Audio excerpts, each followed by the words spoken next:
이름으로 축원합니다. 아멘. 기도해 주신 덕분에 캄보디아 단기 선교 잘 다녀왔습니다. 43명이 월요일부터 토요일 점심때 도착했는데요. 한 5, 6일 했죠. 5, 6일 사역 은혜 가운데 마치고 참 많은 은혜를 끼치고 많은 은혜를 받고 보고 듣고 왔습니다. 이번 캄보디아 단기 선교 11차 선교의 주제가 이제 거룩한 비전이었습니다. 우리가 우리를 하나님이 기름불병 되게 하셔서 허락하신 그 귀한 복음과 그 비전을 그 사역을 통해서 거기다 이제 붓고오는 이제 그런 기도 속에서 사역을 펼쳤고요. 은혜로웠습니다. 그리고 그 거룩한 비전이라는 주제 속에서 두 인물을 가지고 이제 공과를 하고 사역을 펼쳤는데요. 한 명은 다윗이고 한 명은 요셉이었습니다. 요셉과 다윗의 이야기를 가지고 아이들에게 캄보디아를 위한 마음과 또한 그리고 교회를 위한 마음과 본인의 인생을 향한 하나님의 계획, 비전에 대한 말씀을 전하고 왔습니다. 요셉에 관한 말씀을 이제 우리가 비전으로 전했는데요. 사실 요셉의 이야기는 오늘도 요셉의 이야기로 이제 봅니다만, 오늘 본문의 설교는 어찌 보면 캄보디아 단기 선교의 현장에서는 차마 전하기 어려운 그런 설교 후편으로 이해해도 될 것입니다. 요셉의 이야기는 참 재밌잖아요. 그죠? 17살에 채색 옷을 입었던 아이가 형들의 미움을 받아서 애굽으로 팔려가고 마침내 총리가 되어서 형들을 다시 만난다고 하는 정말 이 짜임새가 굉장히 드라마틱한 그런 내용인데요. 마침내 비전이 이루어지는 것이지만, 그렇게 요셉 이야기는 아이들이 다 이해하기에는 너무 어렵습니다. 너무 어렵고, 아이들이 이거를 이해하려면 50은 넘어야 될 것 같아요. 요셉의 인생의 이야기를 이해하려면 한 50은 넘어야 될 것 같아요. 그러니까 40, 50 이하 되신 분들은 잘 들으셔야 돼요. 굉장히 어려운 내용이에요. 왜냐하면 여정으로서 설교 말씀을, 그 성경이 펼쳐지거든요. 물론 나이는 중요하지 않아요. 근데 요셉의 나이를 계산해 보니까 그 나이 한 56세쯤 되었을 때에 자신의 인생을 향한 하나님의 일들을, 그리고 더 앞당겨 갔을 때 한 39살 정도 되었을 때 비로소 자신의 인생을 향한 하나님의 비전을 나레이션 하더라고요. 나레이션, 해석을 했다는 얘기잖아요. 우리 요셉의 이야기를 이렇게 쭉 읽으면 여러 사건이 많이 나오는데, 그 사건의 어떤 일들이 그 내레이션이 그 표준어죠. 내레이션을 한다는 부분에서 굉장히 특이점이 있습니다. 그 나레이션이라고 하죠. 우리는 일반적으로 그러니까 이야기 형식의 해설이 들어간다는 부분에서 그만큼 어렵다는 얘기입니다. 해설이 안 들어가는 책들이 많아요. 보면요, 그냥 쉬운 이야기는 독자가 읽기만 해도 깨닫는 게 있는가 하면, 어떤 것들은 너무 어려워서 중간중간에 해석이 들어가고 맨 시작 전에 어떤 저자의 어떤 서문이 들어가고, 어떤 책들은 진짜 어려운 것들은 이제 해설자가 또는 번역자가 뒤에다가 이렇게 줄을 달아주는 내용이 있어요. 그 정도로 어려운 책들이 있잖아요. 있는 것처럼 요셉의 이야기 속에서 펼쳐진 하나님의 비전이 시작되고 중간 과정을 통하여 성취되는 이야기들은 이 해설이 필요할 정도로 굉장히 어려운 이야기라는 것을 성경은 말씀을 합니다. 오늘 본문에도 보면 이 본문 자체가 요셉이 지금까지 있었던 자신의 일들을 해석하는 것입니다. 근데 이것이 중요한 것은 다 지나고 난 다음에 깨닫게 된 내용을 해설했다는 거죠. 다시 말씀드리면 우리 인생에 펼쳐지는 하나님의 이야기를 그 순간순간 다 아는 게 아닌 거예요. 어떤 이야기들은 시간이 한참 지나고 나서 비로소 이게 그때 그런 일들이 이러한 일을 위하여서 필연적으로 있어야만 했던 일이구나라는 그런 내용으로서 요셉의 이야기는 전개가 됩니다. 만약 이걸 우리가 요셉의 이야기가 아니라 요셉 당사자로 들어가면 굉장히 힘들었을 거예요. 요셉은 쉽지 않은 인생을 살았습니다. 야곱도 험악한 인생을 살았으나 요셉도 험악한 인생을 살죠. 근데 그게 그럴 수밖에 없는 것이, 하나님의 큰 비전이 한 사람의 인생 속에서, 그리고 얽혀져 있는 전체적 계획 속에서 이루어진다고 하는 것이 쉬운 게 아니기 때문입니다.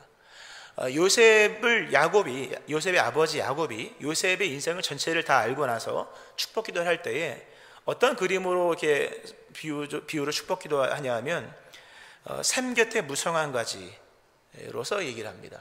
창세기 49장에 보면 요셉은 무성한 가지 곧 샘 곁에 무성한 가지라 그 가지가 담을 넘었도다 이렇게 나와요. 한 나무를 심어, 요셉이 나무예요. 한 나무를 심었는데 그 나무가 어디 심겨졌냐면 샘 곁에 심겨진 거예요. 그 대단한 특권인 거죠. 엄청난 축복을 받은 거예요. 샘 곁에 심겨진 나무니까 얼마나 감사한 일입니까마는 거기에 뭐가 있으면 담이 있었다. 나무는 담장이 있으면 잘 못 자라죠. 당연히 뻗어가야 되고 막 해야 되고 그늘지고 얼마나 부딪히는 게 많겠습니까? 그 담 옆에 심겨진 나무로서 또 하나는 하나님의 비전이 임한 내용으로 봤을 때 요셉은 샘 곁에 심겨진 아름다운 나무이지만 그가 그 비전을 이루어 가야 할 자신의 인생과 환경을 본다면 그의 인생은 담 곁에 심겨진 나무와 같았다는 거죠. 그러니까 요셉의 인생은 꿈으로 열려진 하나님의 세계와 현실에 닫혀진 세계 사이에서의 모순, 딜레마죠. 딜레마를 살았던 인생인 거예요. 우리 인생이 바로 하나님의 비전, 하나님의 계획이 우리 안에 있으나 그것이 이루어지기 위해서 우리가 살아가야 될 인생의 날들은 마치 담벼락을 넘어가야만 하는 듯한 마치 답답한 우겨쌈, 낙심, 절망 이런 일들이 우리에게 펼쳐질 수밖에 없는 그런 인생이라는 거죠. 그러니까 하나님의 비전과 우리 인간 실존의 상황은 이토록 너무나도 괴리가 있는 거예요. 이거를 다 인생을 살아내면서 마침내 그 가지가 담을 넘었도다. 대단한 이야기예요, 그죠? 그 가지가 담을 넘었다. 이게 위대한 이야기죠. 담이 부서진 것도 아니고 무너진 것도 아니라 샘을 통해서 공급받는 그 생명을 통해 생명력을 통해서 마침내 담벼락을 뛰어넘음으로 더 이상 담이 장애물이 되지 않는 이런 과정까지 펼쳐지기에 있어서 그 얼마나 험난한 여정이 있었겠습니까? 근데 이것이 요셉의 인생만 그러한 것이 아니라 우리 인생도 그러하다는 거죠. 하나님의 비전, 우리의 현실 사이에서 담과 샘물 사이에서의 딜레마를 겪고 살아가야 하는 것이 우리 인생의 현 주소다 이렇게 말씀을 하는 것입니다. 요셉이 꿈을 꿨죠. 요셉의 꿈 이야기는 교회 처음 나오신 분들 빼고는 다 아실 거예요. 17살 때 꿈을 꿨는데 하늘의 해와 달과 별들이 자기에게 절을 하는 거죠. 그러니까 아버지와 어머니와 형들이 자기에게 절을 하는 거예요. 또 꿈을 꿨는데 형들의 곡식단이 요셉의 곡식단에게 다 절을 하는 그런 꿈을 꿉니다. 비상한 꿈이었죠. 이건 특별한 또 하나님의 계시적인 꿈인 것입니다. 그때 그 꿈 이야기를 형들은 듣고 시기하죠. 기분이 되게 나쁘죠. 내가 너한테 절하게 생겼냐? 뭐 이렇게 따졌을 때 그 성경에 보면 아버지 야곱이 그 형들은 시기하되 그의 아버지는 그 말을 간직해 두었더라. 요셉을 이야기하려면 야곱을 이야기하지 않을 수가 없습니다. 야곱과 요셉은 하나예요. 하나. 야곱이 진짜 사랑하는 부인은 라헬이었는데 라헬이 요셉을 낳고 요셉이 어릴 때 둘째를 또 낳습니다. 베냐민을 낳는데 아주 난산을 겪어요. 산고 끝에 죽어요. 아기를 낳고 끝내는 죽습니다. 그리고 이제 갓 태어난 베냐민, 정말 피덩이 같은 베냐민 하나 있고 엄마가 죽은지도 모르고 뛰어다니는 요셉. 이게 요셉이 어린 나이의 모습이었고 그걸 지켜보는 아버지 야곱이 얼마나 마음이 아팠겠습니까? 그 아들을 사랑하는 마음으로 당연히 엄마가 못해준 것까지 같이 해서 아주 채색 옷을 입혀주고 정성 다해 키운 것이 이제 요셉입니다. 그 요셉과 야곱은 일체인 거예요. 이건 분리될 수가 없는 것입니다. 너와 나는 하나다. 너 죽는 날이 나 죽는 것이고 내가 죽을 때 넌 어떡하냐 이런 상황까지 가게 되는 것이었거든요. 요셉이 꿈을 꿨다는 얘기를 아버지가 들어요. 이 아까 얘기했던 별과 해와 달과 별들이 절을 하고 곡식단들이 형들의 곡식단 야곱에게 요셉의 곡식단에게 절을 하는 꿈을 꾸었을 때 야곱이 그걸 마음에 간직해 두었다 그래요. 참 귀한 마음이죠. 간직해 두었다. 뭡니까? 아주 귀한 마음에 참 귀한 보석관 같은 데 담아놓고 어떻게 될지 기대하면서 기도도 해주고 그러는 거예요. 근데 나중에 충격적인 현장을 야곱이 목격을 하잖아요. 충격적인 현장. 요셉이 채색 옷을 입고 형들 양들 치는 데까지 가는 걸 알잖아요. 여러분 가잖아요. 근데 형들이 요셉이 너무 싫은 거예요. 죽이고 싶었어요. 가인과 아벨의 연속편이죠. 확장편. 죽이고 싶었어요. 죽이지 못하고 팔아버리고 옷을 뺏어서 찢어가지고 염소를 죽여서 피를 막 한건하게 묻힌 다음에 아버지한테 주는 거예요. 아버지, 이게 요셉 옷 같은데 요셉 옷이 맞습니까? 거짓말이죠. 보니까 요셉 옷이 맞거든요. 그리고 완전히 보니까 짐승에게 찢겨 죽은 그런 혈흔과 뭐 이런 것들이 너무 처참한 거죠.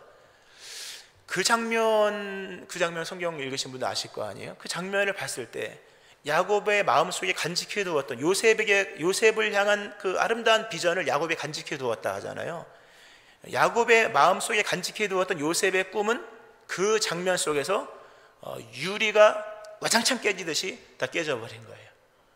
당연히 깨진 거죠. 왜 그런 표현을 간직해 두었다. 요셉을 향한 야곱이 품은 아름다운 장면, 우리 아들이 하늘의 별과 해와 달이 다 절을 하는 그런 인물이 되겠구나, 간직해 둔 거죠. 왜냐, 본인도 꿈을 꿨던 사람이잖아요. 하늘로부터 온 꿈이 무엇인지를 알았던 꿈의 사람 야곱이 자신의 아들 요셉이 꿈꿨다는 얘기를 듣고 분명히 이루어지리라고 마음속에 그 꿈을 간직한 것인데, 자기 아들이 안 돌아오고 옷 찢겨진 옷과 어떤 피범벅이 된 그런 처참한 장면이죠. 그걸 보았을 때 야곱의 내면의 세계 속에 있었던 요셉을 향한 꿈은, 간직해 두었던 꿈은 유리 파편 깨지듯이 다 깨져버렸을 거예요. 이게 중요한 얘기입니다. 더 이상 간직할 수 없는 꿈, 이제는 의미도 뜻도 없는 그런 꿈, 사라진 줄 알았던 꿈이 오늘 본문 속에서 다시 살아나는 거예요. 죽은 줄 알았죠. 근데 죽은 게 아니라 애굽으로 팔려간 것이요, 팔려가서 죽은 줄 알았으나 애굽의 총리가 되어서 풍년 7년, 흉년 2년 차 된 그때에 만나는 거잖아요. 대단히 중요한 얘기입니다, 여러분. 우린 때때로 고이고이 간직한 하나님께서 주신 꿈을 간직을 하잖아요. 다 여러분들 있잖아요. 꿈이 있고, 부모님들은 특히 자녀에 대한 꿈이 있거든요. 근데 그것이 무너질 때가 있어요. 그것이 무너지는 정도가 아니라 그냥 콩가루가 되는 경우가 있습니다. 다 끝나버렸구나. 성경 분명히 나레이션을 통해 말씀하는 겁니다. 끝나지 않았다. 인간의 내면 안에 품고 있는 꿈이 현실이 너무 어려워서 다 부서진 것 같은 절망적 상황이라 할지라도 하나님은 요셉의 이야기를 통해서, 또 요셉의 이런 나레이션이 들어가잖아요. 이 요셉의 이야기 이걸 통해 우리에게 하신 말씀이 뭐냐면, 그 간직해 두었던 꿈은 사라진 것이 아니라 지금도 하나님의 계획 속에서 이루어지고 있다는 거예요. 여러분 안에 간직되었었던, 옛날에 꾸었던 주신 하나님의 비전, 또는 자녀들에게 품었던 하나님의 비전들은 결코 사라지는 것이 아닙니다. 주신 분이 살아계시기 때문에 설령 우리 마음속에서 그 꿈이 다 산산이 조각나는 모습이 있다 할지라도 하나님의 주신 비전은 사라지지 않는 거예요. 이 믿음의 길을 축원합니다.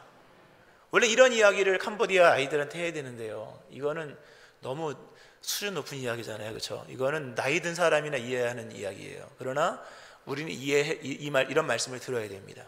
요셉이 마침내 총리가 되었어요, 박수, 이런 얘기가 아니라, 그죠? 하나님께서 주신 비전은 그 주신 분이 살아계시는 한 그분이 이루실 것이고, 마침내 다시 우리 안에서도 이루어지는 거예요. 하나님께서 나가신 이런 비전이 이루어지는 과정들, 이 서사가 길잖아요. 37장부터, 창세기 37장부터 창세기 50장까지 요셉의 이야기가 나와요. 그리고 점프해서 여호수아 시대가 되었을 때에 이제 그 요셉의 장사 지내는 내용이 나오거든요. 그렇게 긴 시간이 지나면서 이루어지는 과정들을 보니까 하나님께서, 이게 사실 하나님의 계획이잖아요. 요셉의 계획이 아니라 하나님의 원대한 계획을 하나님이 이루시는데, 인간의 현실적인 어려움들, 인간의 죄의 속성들, 인간의 어떤 담기 어려운 여러 내용들, 하나님은 이만큼인데 우리는 요만하잖아요. 하나님이 이런 큰 원대한 계획을 쪼개서 이루시더라고요. 쪼개서 이루시는 거예요. 한 사람이 다 감당 못해요. 때때로는 막 흩어서 쪼개서 이루시는 거죠. 그런 생각을 해봅니다. 야곱과 요셉은 굉장히 가까웠거든요. 어이구 내 새끼 이거였거든요. 굉장히 가까웠기 때문에 야곱은 나이가 들수록 좀 애착이 큽니다. 애착이 컸거든요. 아마 절대로 애굽에 가지 않았을 거예요. 하나님께서 애굽으로 가야만 민족을 이루는 것인데, 하나님이 야곱을 애굽으로 부르기 위하여서 쪼개서 요셉을 먼저 보낸 거예요. 이게 중요한 얘기. 쪼개서 자식과 부모를 떨어뜨려 놓고 쪼개서 요셉을 먼저 애굽에 보내놓고, 당연히 요셉이 애굽에 있기 때문에 야곱이 애굽으로 들어가는 거예요. 우리 믿음 생활하는 많은 분들 중에, 특별히 우리 여자 성도님들, 우리 권사님 시장님들 중에는 기도 열심히 하는 분들 많거든요. 많은데 그게 어찌 보면 혼자서는 못할 것인데 자식에게 문제가 생기니까 기도를 하는 거예요. 자식에게 문제가 생기기 때문에 혼자서는 못 가고 자식과 함께 가는 거예요. 자식이 어려움이 있으니까 가는 것이요, 남편이 문제가 많으니까 날마다 기도를 하는 거예요. 쪼개서 이루시는 하나님의 역사. 함께 가면 좋고 함께 왕되면 좋겠지만 하나님은 그렇게 하지 않으시고 야곱과 요셉을 쪼개서 분리시켜 놓고 흥하고 은혜 위에 은혜면 얼마나 좋겠습니까? 많은 그러면 안 되는 거죠. 못 가는 길들이 생겨지는 거예요. 하나님께서 쪼개서 분리를 시켜서 순찰을 둬서 시간초를 둬서 이루어 나가는 거죠. 이게 하나님께서 인간의 안에 내재된 인간의 죄성들, 인간의 모순들, 그리고 순종의 한계를 넘지 못하는 사람들을 마침내 그러나 그들을 버리지 아니하시고 그들을 통해 이루어 나가신 하나님의 어떤 비전의 역사들인 거예요. 뭐 야곱 이야기하면 할 게 많잖아요. 편애가 심했잖아요. 편애가 굉장히 심했거든요. 이런 모습 속에서는 이 편애는 다 뭡니까? 자기중심적인 거잖아요. 하나님이 다 쪼개서 일들을 펼쳐 나가시는 거죠. 이 자리에 있는 분들 중에도 하나님은 때때로 쪼개서 역사하십니다. 쪼개서 은혜가 안 들어갈 사람 쪼개면 다 은혜 들어가거든요. 상함만 부서진 마음은 다 뭐냐면 원래의 마음이 아니라 부서진 마음이에요. 그게 은혜가 들어가는 거예요. 사업이 실패한다거나 내 뜻대로 내 인생이 안 된다거나 육체의 질고가 찾아온다거나 아니면 어떤 뭐 자녀 부모 사이에 어떤 힘든 일들이 있거나 이런 것들은 쪼개서 역사하시는 하나님의 일들인 거예요. 결코 절망하면 안 돼요. 물론 그 일은 쉬운 게 아니에요. 그 요셉의 이야기를 우리가 어렸을 때 읽을 때는 요셉의 이야기가 재밌어요. 되게 재밌잖아요. 그리고 채색옷 어렸을 때 읽을 때 깊이 들어오는 정도가 어느 정도냐면 온 이야기, 요셉이 채색 옷을 입었다가 노예의 옷을 입었다가 그리고 하인의 옷을 입었다가 죄수의 옷을 입었다가 마침내 총리의 옷을 입고 왕을 아련할 때 옷 갈아입고 마침내 총리의 옷을 입고 이런 내용은 우리가 어렸을 때 읽어도 들어오잖아요. 그죠? 근데 나이가 들어서 읽으니까 요셉의 이야기는 눈물의 이야기입니다. 나중에 읽어보니까 어렸을 때는 몰랐어요. 사실요. 물론 뭐 제 수준이 안 돼서 안 되는지 모르지만 지금 읽어보면 요셉의 이야기는 다 눈물의 시간들이에요. 다 눈물. 쪼개질 때마다 눈물이 나는 거예요. 인생 쪼개지는데 아프지 않은 사람 어디 있겠습니까? 하염없는 눈물의 이야기가 그냥 깔려 있는 거죠. 그 성경에 보면 요셉의 이야기가 눈물 이야기가 8번 나옵니다. 간략하게 팔려갈 때 형들 앞에서 눈물을 이제 애거를 하죠. 당연한 거죠. 그때 눈물 나오고 눈물의 이야기가 나와요. 동생을 처음 보았을 때 복받쳐 울었다. 눈물 이야기. 자신의 정체를 알 때 그 정을 억제하지 못하고 아주 큰 소리로 울어서 막 담장 너머로 사람 울음소리가 들려서 다 알았다 이렇게 얘기 나오잖아요. 또 자기 아우 베냐민을 드디어 목을 안고 입을 맞출 때 울었고 형들과 허그하면서 눈물 흘렀던 내용이 본문에 나오고 아버지 야곱이 죽었을 때 70일 동안 애곡을 합니다. 70일 동안 애곡을 하고 그리고 형들이 다시 잘못했다 얘기할 때 50장에 보면 그때도 요셉이 울었다 이렇게 나옵니다. 끊임없는 눈물의 시간들인 거예요. 뭐 팔려갔을 때 홀로 있어 흘렸던 눈물은 기록도 안 해놨어요. 요셉이 애굽으로 팔려가서 그 첫날에 홀로 알지도 못하는 말도 안 통하는 어딘지도 모르는 곳에 가서 흘렸던 눈물의 이야기는 그건 말 안 해도 아는 거니까 얼마나 많은 눈물을 흘렸겠습니까? 그가 누명을 써서 감옥에서 얼마나 많은 눈물을 흘렸겠습니까? 인내하는 시간들을 다 눈물로 보냈을 거 아니겠습니까? 이걸 아셔야 됩니다. 요셉의 이야기는 성공신화가 아닌 거예요, 여러분. 요셉의 이야기는 성공신화가 아니라 슬픈 눈물의 신화예요. 얼마나 많이 눈물을 흘렸는지 몰라요. 이게 하나님께서 한 사람의 인생 속에서 비전을 이루어 가시는 일들인 거예요. 눈물 없이는 펼쳐질 수 없는 하나님의 비전의 이야기인 것이죠. 많은 사람들이 요셉의 이야기를 기쁨으로 읽는데요. 요셉의 이야기는 기쁨이 하나도 안 나와요. 기뻐할 만한 장면도 나올 법하잖아요. 뭐 채색 옷을 입었다거나 또는 심지어 아버지를 만났다거나 또는 총리가 되었을 때 얼마나 대단한 이야기입니까? 근데 의도적으로 기쁨의 장면을 그냥 지나쳐 가립니다. 기쁨의 장면을 그렇게 막 부각시키지 않아요. 요셉이 총리가 되었을 때 금사슬 하나 차고 끝이에요. 얘기가 얼마나 위대한 장면입니까만은 그 장면이 중요한 게 아닌 거예요. 그런 기쁨의 일들은 오히려 절제를 하면서 이 노래의 흐름 전체를, 이 인생 전체의 어떤 서사를, 나레이션을 굉장히 슬픈 장면으로 펼쳐나갑니다. 우리 인생 속에 하나님께서 펼쳐가시는 인생의 이야기가 너무 세상적으로 생각을 하면 쉽지 않을 수 있어요, 여러분. 인생의 절반은 눈물이에요. 어찌 보면 절반이 넘을 수도 있는 거예요. 수없는 눈물의 날들을 보내면서 마침내 요셉이 성공했다가 아니라 하나님의 선이 이루어졌다는 거예요. 성공 이야기가 아니에요, 여러분. 너무 잘하는 이야기죠. 성공 이야기가 아니라 하나님의 선이 이루어지고 하나님의 계획이 요셉의 인생 속에 이루어졌다는 거죠. 그것으로 요셉은 기뻐하고 만족해합니다. 눈물은 평생토록 눈물을, 이후에도 눈물의 이야기는 끝도 없이 나오는 거죠. 요셉의 이야기를 읽어보면 하나의 어떤 참 아이러니한 이야기가 나오죠. 요셉은 꿈을 해석을 잘했습니다. 다른 사람의 꿈은 기가 막히게 해석을 했어요. 떡 굽는 술 맡은 관원장의 꿈을 해몽을 하죠. 그죠? 그리고 요새 떡 맡은 관원장의 꿈도 해석을 합니다. 3일 안에 살 것이다, 복권될 것이다, 복직될 것이다. 진짜 복권 다 되고, 떡 맡은 관원장은 3일 안에 죽임을 당할 것이다. 그대로 다 돼요. 그리고 심지어 바로 왕이 꾸었던 꿈도 그대로 해석을 하죠. 아주 정확한 해석을 합니다. 7마리 살찐 소는 7년이 흉년이고, 그 파리한 소가 7마리 다 잡아먹어도 여전히 파리하고, 7 동풍의 말은 다 정확한 해석을 합니다. 7년의 흉년과 7년의 풍년과 7년의 흉년을 아주 이건 나레이션이 아닌 거예요. 주신 꿈을 해석을 해서 그 꿈으로 미래를 준비하는 거예요. 그 정도로 꿈을 해석을 잘했던 요셉이 정작 자신의 꿈은 해석을 못합니다. 자신이 17세에 꾸었던 꿈을요, 해석을 못해요. 나중에 몇 년 지나서 해석을 하냐 하면 22년이나 지나서 비로소 일부를 해석을 합니다. 일부를. 이게 본문이에요, 오늘 본문. 자신이 17살 때 꾸었던 꿈, 남들 꿈은 다 해석을 해줘요. 자기 꿈은 아무리 생각해봐도 이게 무슨 꿈인지를 모르겠는 거예요. 나중에 비로소 그때 그 꾸었던 꿈이 바로 이 장면을 위한 꿈이었고, 그리고 그때 꾸었던 그 꿈의 목적이 바로 당신들을 이리로 보내서 더 많은 생명을 살리시기 위한 하나님의 계획이라는 것을 그때 깨달아요.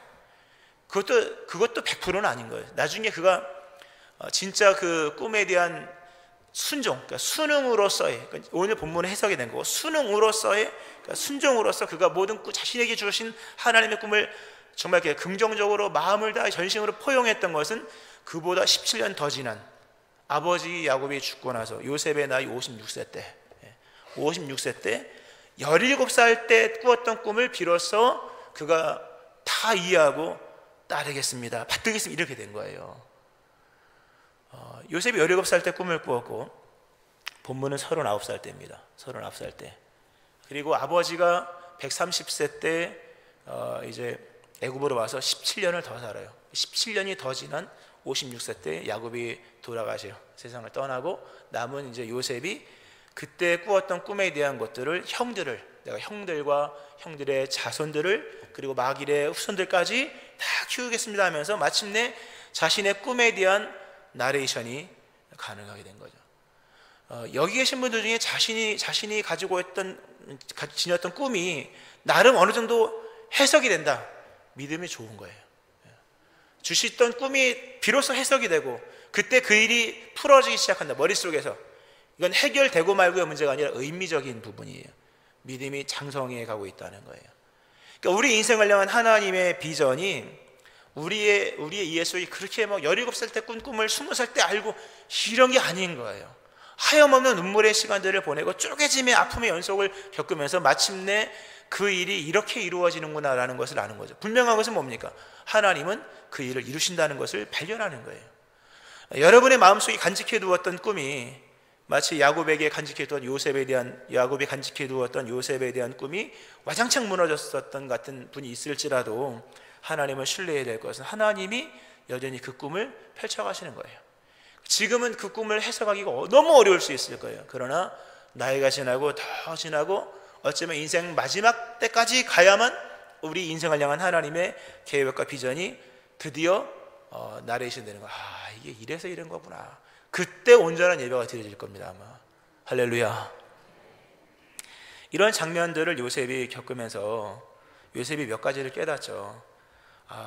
하나님은 실로 선하시구나. 그리고 선하심을 정말 인간이 상상할 수 없는 쪼개짐과 또는 다시 연합과 이런 장면을 통해 이루시는 걸 보면서 요셉이 인간의 부조리 속에서도 하나님의 선을 기다릴 수 있는 믿음의 사람이 됩니다.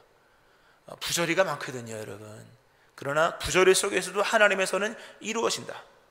악한 일도 많거든요. 악의 원흉은 자기 형들이었거든요. 악한 일, 악을 갚아야 될 것들이 많은 것 같은 악을 갚지 않아요. 왜냐하면 하나님의 계획이 또 다른 계획이 있다는 것을 알기 때문에. 그러니까 쉽게 낙심하지 않는 거예요. 처음에 눈물을 얼마나 많이 흘렸겠습니까마는 여전히 이루어지고 있는 하나님의 역사를 22년 만에 경험하고 난 다음에 악을 악으로 갚지 않고 인간의 부조리 속에서도 자신들이 자기가 해야 할 믿음의 어떤 길을 묵묵히 걸어나가는 거예요. 부조리 속을 살아가는 분이 있을 겁니다. 낙심하지 마시고요. 심지어 악한 환경 속에 있다 할지라도 요셉은 그 악한 환경 속에서 선한 사람으로 살아갑니다. 악한 환경을 바꾸려고 하지도 않잖아요. 자신에게 주어진 환경을 그대로 살아가는 거예요. 악을 악으로 갚지 않는 거죠. 이 자리에 무너진 사람들, 또 너무 환경이 열악한 분이 있어도 믿음으로 사시기를 축원합니다. 믿음으로 살아야 돼요. 인내하면서 하나님을 신뢰하면서. 꿈은 사라진 게 아니에요. 꿈 주신 하나님 분이 살아계시는 한 그분이 지금도 이루어가고 계시다.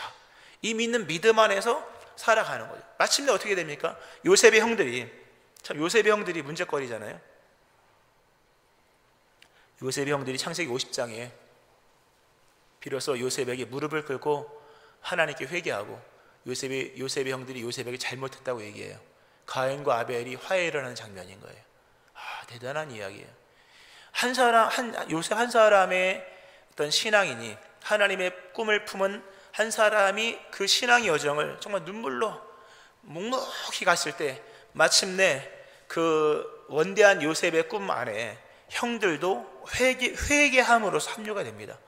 여러분이 믿음 생활을 신실하게 해나가면 언젠가 여러분과 안 맞는 그런 사람들도 그 하나님의 역사 속에서 그분도 또는 그 사람도 어떤 그 어느 것도 다시 합류되게 하신 역사가 일어나는 거예요. 창세기는 정말 드라마틱합니다. 아주. 할렐루야. 요셉과 야곱이 분리될 수 없었다고 말씀드렸죠. 요셉의 꿈은 요셉의 꿈만이 아니라 야곱의 꿈이기도 하고 야곱의 꾼 꿈이 요셉을 통해서 이루어지기도 하기 때문에 성경을 읽어보면 어떤 때는 요셉이 주가 되고 어떤 때 야곱이 주가 되고 어떤 때는 야곱이 인생의 주인공으로 어떤 때는 요셉이 주인공으로 이렇게 등장을 합니다. 우리도 그러한 거예요. 우리 인생에 허락하신 하나님의 비전은 개인의 것이 아닙니다. 자, 제가 목사가 되기로 어렸을 때 이제 부모님, 어머니 소원하고 목사 놓고 기도 얼마나 많이 했겠어요, 그렇죠? 했겠죠, 당연히. 여기서 할 줄 몰랐던 거예요. 푸른 선상에서 목회할 줄 저는 꿈에도 생각을 못했던 거거든요. 그러나 제 계신 비전과 꿈이 여기서 이루어지고 또 여러분도 얼마나 그 꿈을 많이 꿨겠습니까? 그 꿈이 이루어지면서 함께 얽혀져 가는 거거든요. 누가 주가 될 수도 있고 누가 아니면 주변이 될 수도 있는 것이지만 중요한 것은 그러므로 합력하여 하나님의 역사가 일어나는 거예요. 이번 단기 선교를 은혜 가운데 잘 다녀왔는데요. 집회를 여러 번 했죠. 뜨거운 집회를 여러 번 했는데요. 마지막 날 집회 때 참 은혜로웠습니다. 그 마지막 날 집회에는 저희가 인도하지 않고 전 나중에 인도하고 그 우리 오마을에 있는 띠다 전도사님의 사모님이신 스에리움 전도사님이 이제 가보시면 아시고 누군지. 근데 참 은혜로워요. 찬양이 얼마나 은혜로운지 몰라요. 이 마음속에 이 불이 있어요. 큰 불이 있고 어떤 그 애절한 마음이 있어가지고 듣기만 해도 막 마음에 얼마나 감동이 오는지 몰라요. 근데 그분이 찬양 인도를 하고 기도를 막 하는데 기도도 뭔 소리인지 모르겠어요. 근데 얼마나 감동이 오는지 몰라요. 막 들으면 진짜 막 거기 같이 뛰어들고 싶어요. 그 정도로 은혜로운 집회였었는데요. 늘 그래요. 근데 그분이 이제 끝날 때 불렀던 곡이 원하고 바르고 기도합니다 라는 곡이었어요. 우리 한국 곡을 번역해서 많이 불러요. 근데 그 찬양 여러분 아실 겁니다. 이 세상을 살아가는 동안에 나의 힘을 의지할 수 없으니 기도하고 낙심하지 말 것은 주께서 참 소망이 되심이라. 하나님의 꿈이 나의 비전이 되고 예수님의 성품이 나의 인격이 되고 성령님의 권능이 나의 능력이 되길 원하고 바라고 기도합니다. 다 아시죠? 하나님의 꿈이 나의 비전이 되고 예수님의 인격이, 이거 아시잖아요, 그죠? 예. 그 찬양을 부르는데요, 참 많은 위로가 되더라고요. 은혜를 정말 많이 받죠, 제가. 예, 은혜 많이. 왜냐하면 비전에 대한 설교를 하고 왔는데요, 캄보디아는 변하는 게 별로 없어요. 그러니까 환경 자체가 너무 열악한 거예요. 요셉이 팔려간 애국 같은 상황인 거예요. 뭐 비빌 언덕이 있어야 비비고 뭐가 있어야 뭘 하죠. 없어요. 늘 그 열악한 환경 속에 놓여 있었기 때문에 정말 이들에게 야곱, 그 요셉과 다윗의 이야기를 하면서 캄보디아를 위한, 교회를 위한, 또 각자 인생을 향한 하나님 비전을 막 설교를 하고 왔습니다만 의지할 게 하나도 없는 거예요. 진짜 하나도 없는 상황 속에서 비전을 지시하고 왔는데 좀 마음이 좀 쓸쓸하더라고요. 근데 이 찬양을 드리면서 진짜 비전은 하나님의 꿈이 진짜 비전이고 예수님의 인격이, 성품이 저들의 인격이 되고 성령님의 권능이 저들의 능력이 되면 비전이 있겠구나, 이런 마음, 하나님의 큰 위로가 있더라고요. 할렐루야. 진짜 실체가 뭔지를 깨달아요. 사실 우리는 의지할 게 너무 많잖아요. 우리 이 노래 부를 자격이 없는 것 같더라고요. 우리 의지할 게 뭐 많이 배웠잖아요. 많이 배우고 많이 가지고 있고, 나라가 잘 사니까 나는 못 살아도 누리는 혜택이 얼마나 많습니까? 그잖아요.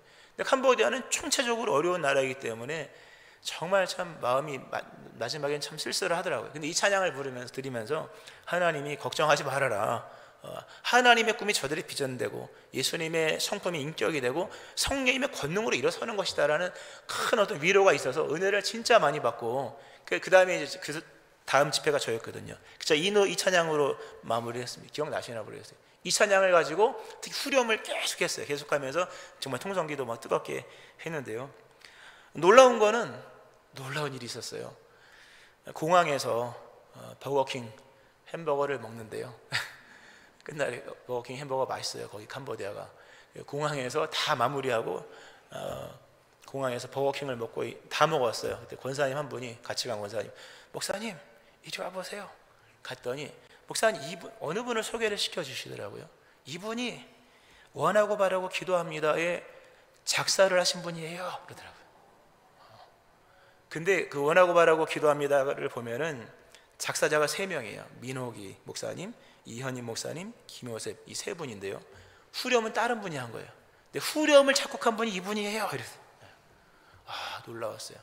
후렴, 하나님의 꿈이 나의 비전이 되고 예수님의 성품이 나의 인격이 되고 그리고 성령님의 권능이 나의 능력이 되기를 원하고 바라고 기도합니다. 이 부분을 지은 그분을 만났어요. 만나서 참 하나님의 큰 위로죠. 위로예요. 위로면서 그러니까 하나님 함께 하셨다는 것을 보여주는 체험이었고, 그래서 제가 물어봤어요. 목사님이신데, 목사님 이거 어떻게 이렇게 아름다운 곡을 지으셨습니까? 했더니 뭐 특별한 일이 있었습니까? 죽다 살아났는지 아니면 뭐 병을 폭망해서 일어났는지, 뭐 보통 이런 게 있어야 이렇게 깊이 있는 게 나오는데 그런 게 전혀 아니고 그냥 은혜 받은 것을 메모장에 적어 놓았다고 하더라고요. 근데 그거를 민호기 목사님이 보시더니 이 가사를 좀 써도 되겠냐, 그래서 쓰세요 했더니 이제 그걸 노래를 만든 거거든요. 제가 그런 생각이 들었어요. 그분과 나는 왜 만났을까?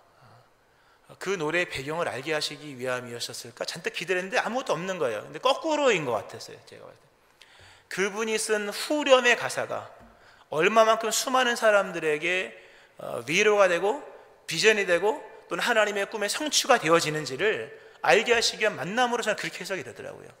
그러니까 나를 위한 만남도 있죠. 당연히 저를 위한 하나님의 큰 격려였으니까.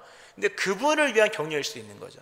봐라, 네가 만든 후렴 가사, 그분이 좀 미안해하더라고요. 내가 전체가 다 한 게 아니고 후렴만 한 거라. 제가 놓지 마세요 했는데 민호기 목사님이 그 넣어야 한다면서 이름 올렸을 뿐이라고 얘기를 하시더라고요. 어쩌면 그분에게 큰 힘이 됐었을 거예요, 아마요. 그분이 쓴 가사가요, 얼마나 은혜가 된지 몰라요. 근데 그분을 만나게 해서 그분에게 이 있었던 위로와 역사의 현장을 전달해 드린 거죠.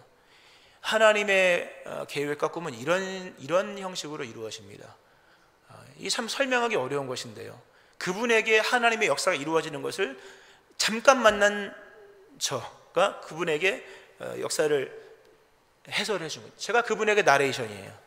제가 그분에게 나레이션, 당신이 지은 곡이 이렇게 캄보디아 땅에 큰 힘이 되고 있습니다. 아마 들었어야 될 환경이 있었을지도 몰라요. 목회가 힘들었는지 그죠? 분명한 나레이션으로서 저를 쓰신 거죠. 이번 캄보디아 단기 선교를 보면서요, 11차 캄보디아 선교인데요, 이전과는 다르더라고요. 다르게 준비했으니까요.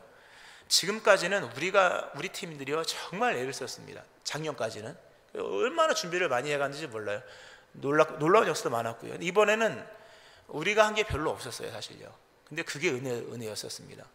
작년까지는 우리가 그 공학 공부를 준비를 다 했어요. 그래서 우리가 통역해서 막 열변토하고 했는데, 작년까지 가르쳤던 우리 학생들이 이제 중고등학생들을 이제 우리가 리더를 키웠거든요, 작년까지요. 근데 그 학생들이 이번에 공과를 직접 인도했어요. 직접 인도했는데요, 그 장면을 보니 너무 감격스럽더라고요. 그 눈빛과 그 쏟아붓는 마음이요, 이 다른 거예요. 우리와 그들은 다른 거예요. 그 아이들이 자기 민족을 향해서 공학 공부를 하면서 쏟아붓는 장면이요, 놀랍더라고요. 그러니까 지금까지는 우리가 하나님의 편지였던 것 같아요. 그들이 우리를 읽었어요. 우리를 보면서 은혜 받았는데, 이번엔 좀 반대인 것 같더라고요. 하나님이 저들이 니네가 읽어야 될 그리스도의 편지다. 그러니까 우리가 그들을 읽는 시간이었어요. 그들이 얼마나 성장했는지, 그들이 얼마나 주의 마음을 품고 있는지, 얼마나 그들에게 비전의 기름부심이 임했는지를 우리가 읽어야만 하는 그런 입장이었어요. 그 은혜 언덕 위에서 지나온 날들의 선교의 열매를 보는 듯한 느낌이었고, 하나님이 우리에게 보내신 편지를 읽는 듯한 느낌이었어요. 그래서 좀 잘 읽은 것 같아요. 아름답게 성장하고 있습니다. 건초교회에서 이번에 그 교회가 3교회가 있어요. 트렁병ton 오마을 건초교회 3개가 있는데, 건초교회에서 그 청소년들 200여 명이 모여서 비전 집회를 했어요. 아침 9시부터 오후 5시 반까지 하고, 끝나고도 이제 더 했죠. 사실 남은 팀도 더 했는데, 그 장면을 보면서, 찬양하고 기도하는 이런 장면을 보면서 진짜 너무 감사한 게요, 건초교회를 2018년도에 지었거든요. 건초교회를 지은 일이 하나님의 기쁨이라는 것을 이번 목요일 집회 때 깨닫게 하시더라고요. 그러니까 저의 마음속에 건초교회를 지은 것이 진짜 하나님께서 기쁨이구나라는 것을 이제서야, 그 건초교회에 대한 것이 물론 진작 알았지만 안 것과 나레이션 되는 건 다른 거거든요. 건초교회를 세우게 하신 것이 하나님의 이렇게 큰 계획이 있구나, 진짜 이 캄보디아 단기 선교를 잘한 일이구나. 할렐루야. 박수로 영광을 하나님께.